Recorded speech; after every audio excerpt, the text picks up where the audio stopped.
Despite being several weeks away at the time of recording, AEW All In has already been an undeniable success.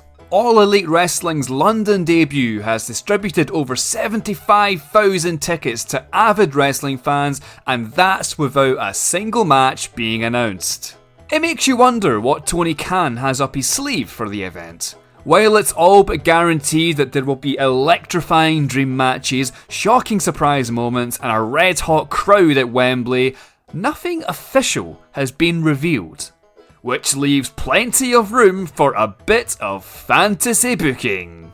So without further ado, let's jump into 5 quick pitches for AEW All In, right here on Crafty Kayfabe.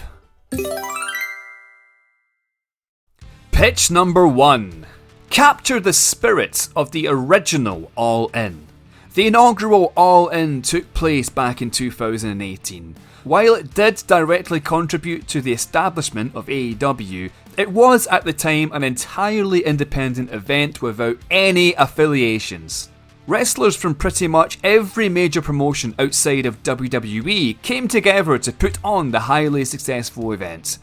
The card featured performers from New Japan, Ring of Honor, the NWA, CMLL, Impact Wrestling and more, with several interpromotional dream matches taking place at the event. With this in mind, I pitched for AEW All In to be an event outside of the regular AEW canon, for the most part at least. And I have reason for that pitch. It must be kept in mind that AEW have another huge pay-per-view show literally 1 week after All In, confusingly called All Out, which will no doubt feature blockbuster matches that have been built over weeks of television. So, for All In, why not embrace the true spirit of going all in and present an abundance of dream matches to thrill the massive crowd of 75,000 plus fans in attendance? Let's bring in New Japan, involve CMLL, and even engage some of the top British wrestling promotions. AEW All In can perfectly encapsulate the essence of the original 2018 event by becoming a one-of-a-kind, star-studded spectacle that you simply won't see anywhere else. And just think of the matchup combinations that could bring. Pitch number 2. Get Will Ospreay in the main event. Will Ospreay is the closest thing the UK has had to a bona fide wrestling megastar in years. With his incredible career putting on endless 5-star performances in Japan, Will Ospreay has crafted an incredible legacy for himself at only 30 years old. As a result, I feel like he deserves to be given the chance to put on a performance of a lifetime at Wembley. In the weeks leading up to All In, names have already been thrown around for a potential opponent for Ospreay, with big names like Kenny Omega, Kota Ibushi, and even Chris Jericho being mentioned. But overall, it doesn't matter who you stick Will Ospreay against, because the match is bound to be a banger. Without fail, Will Ospreay always performs to the absolute pinnacle of his impressive ability in big matches. Wrestling fans will be foaming at the mouth imagining the performance that Ospreay could give in front of a gigantic hometown crowd in the bloody main event. Pitch number 3. Satnam Singh versus Paul White. Wait, what? Satnam Singh versus Paul White. Yeah, I guess I did write that. Well, here we go. Okay, hear me out. Perhaps the most famous rivalry of old school British wrestling, yes, world of sport, would be between Big Daddy and Giant Haystacks. Two larger-than-life men, both in physicality and personality, battling one another in, well, matches that weren't exactly technical masterclasses, but they still hold a legacy. If you are British, ask the older members of your family which wrestlers they remember from back in the day, and they'll probably say Big Daddy and Giant Haystacks. Maybe Kendo Nagasaki. Mick McManus, but you get my point. Fast forward 50 years to the current day, and AEW are slowly but surely building Satnam Singh as the next terrifying giant of professional wrestling. A role that Paul White, better known as the Big Show, played successfully for decades. With Paul White under contract at AEW and having already wrestled a bunch of matches for the promotion, doesn't it make sense to pit these two monsters against one another? Even if it's just for the spectacle alone. Listen, it doesn't have to be a 20-minute epic. It won't be. It literally couldn't be. Give them 5 minutes in front of the red hot crowd to just generally be big. Do big man shit. And eventually give Paul White the chance to put the younger Satnam Singh over. This will set up the 27-year-old Satnam Singh nicely for the rest of 2023 and beyond. And well, this is a bloody interesting part of the video to bring this up, but hey, don't forget to like and subscribe if you like what you're hearing so far, folks. There's lots more Crafty Kayfabe content coming up. Anyway, let's go to our next pitch. I think you're gonna like this one. Maybe. Pitch number 4. Have MJF retire the Icon Sting. There has been much speculation about the Icon Sting and how much longer he has in his career, which has already spanned 4 decades. Since his return to AEW after a 6-year in-ring absence, Sting has wrestled semi-regularly alongside Darby Allin in tag team matches. But there have been rumours that his career is coming to an end. I mean, the guy is 64 years old, and while he clearly can still entertain in a wrestling ring in the right scenario, all things must come to an end. So why not end it on the high of all highs? Get Sting on that one last short run, have him accumulate a few victories in very short bouts, and set him up nicely for a shot at the AEW World Championship.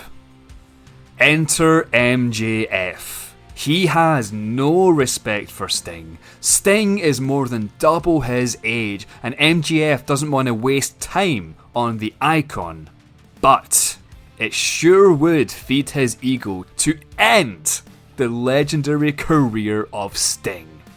Title versus career. And there's one of your main attractions for All In. MJF versus Sting. Title versus career.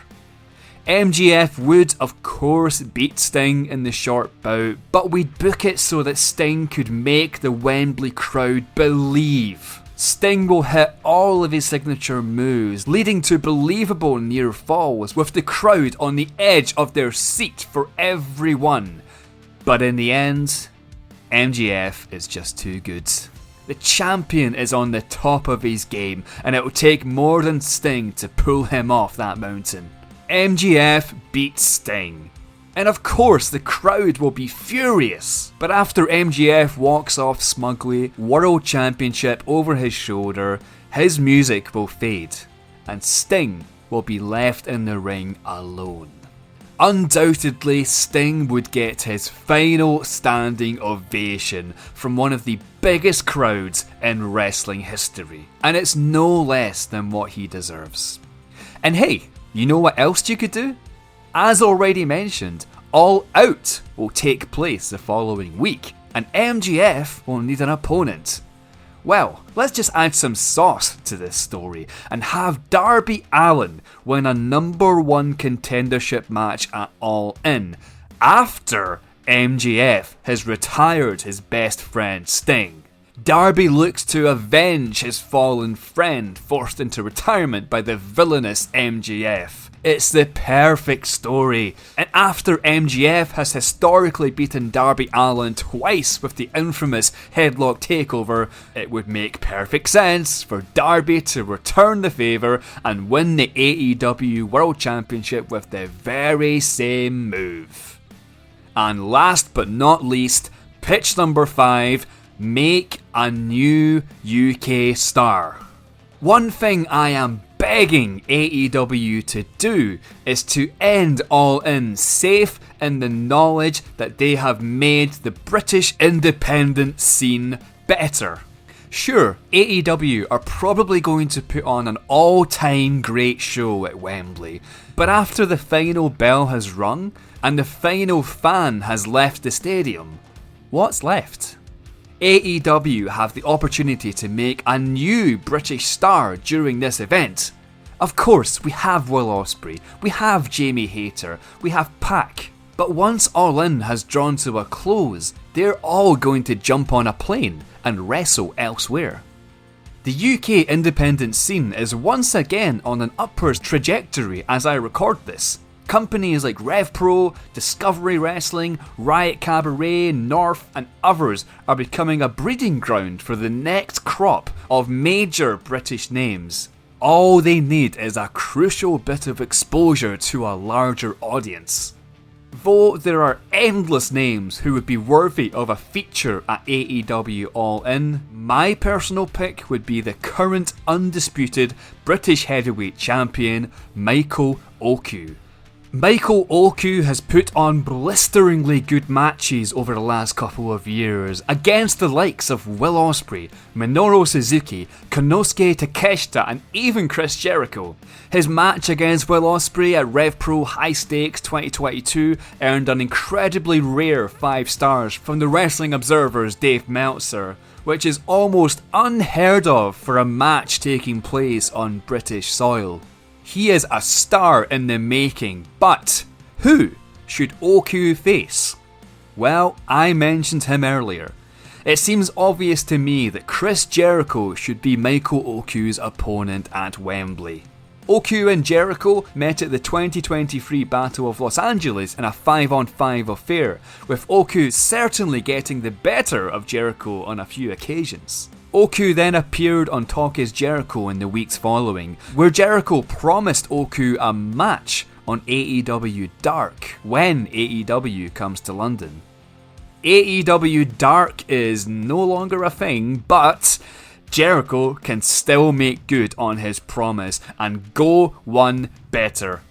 Chris Jericho can put Michael Oku over at Wembley and help make the youngster's career in one night. In my mind, this would be the best way for AEW to give back to the UK fans who have made All In a great success without a single match being announced.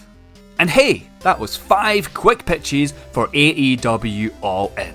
What do you think? Do you agree with one particular pitch I went through today? Do you disagree? Do you have your own pitches for All In? Whatever it is, let me know in the comments below. I'd love to hear your thoughts on it. This has been a video from Crafty Kayfabe. Thank you for watching. Please don't forget to like, subscribe, and ring the bell for more content like this. And of course, always be kayfabing.